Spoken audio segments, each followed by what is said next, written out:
Hey folks, and welcome back to Max Guide. I'm in here with the blades, and for those guys of course who say, oh, egg on your X main, what are you doing in here with your blades, man?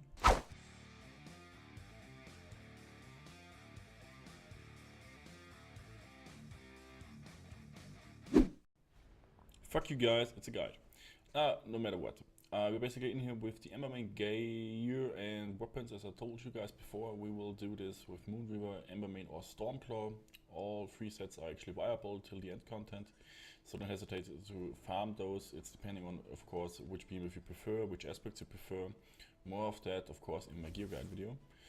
But let's check out the fight. The fight basically starts off with him getting in range of us, getting his own, feeling where I'm standing. That's why he actually attacked with his range attack on his tail with these little spikes, these ice spikes. The other part is that he will try to run you over with this little roll thing. That's where the blades come in. Of course, you could do this with the hammer, you could do this with the axe, you could do this even with a fucking sword. The only main issue is that it's actually, it's gonna hit you in doing so, and that's why I'm in here with blades, cause it won't hit you if you do it with the blades.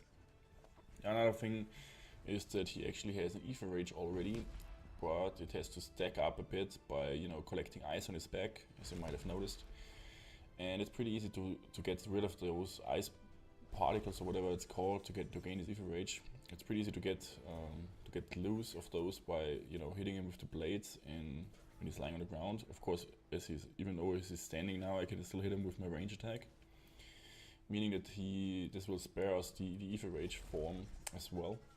But besides that, it's a pretty easy fight. It's pretty standard. All you have to do is basically interrupt his rotations all the time, like this, for example. The fight will never look any easier, will never be any easier, and it won't be any different than now, since he's only trying to defend himself basically by rolling me over or maybe rampaging me.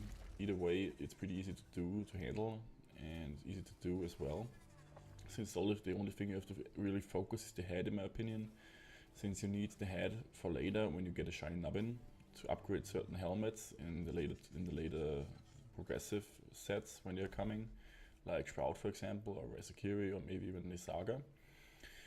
Even though I recommend Helion, just by the way, but all in my gear guide, guys. So the other thing is that he's actually trying to, basically trying to get you with his tail and so on. So some people actually like to disengage this with cutting the tail, basically with chopping it up. I personally don't do it, since as you can see, it's a pretty easy fight as well. So yeah, that's how we're gonna want to keep it. And the other thing is, maybe, since you can go in here with other weapons, but I personally recommend fire, of course, since that's the main damage source in this game, because this little thing you see on his back now, the fire dot, it's actually dealing a tremendous amount of damage for the time being when I hit him with my range attacks. And yeah guys, that's basically my little Pangar guide, because there's not really much to talk about. For you guys who actually think this might be too less of a guide, just let me know in the comments below, and I will do a more detailed one, of course, for you guys, as well as some major differences there will be in the future. For example, with his dodge range attack move, where you can actually stagger him even easier.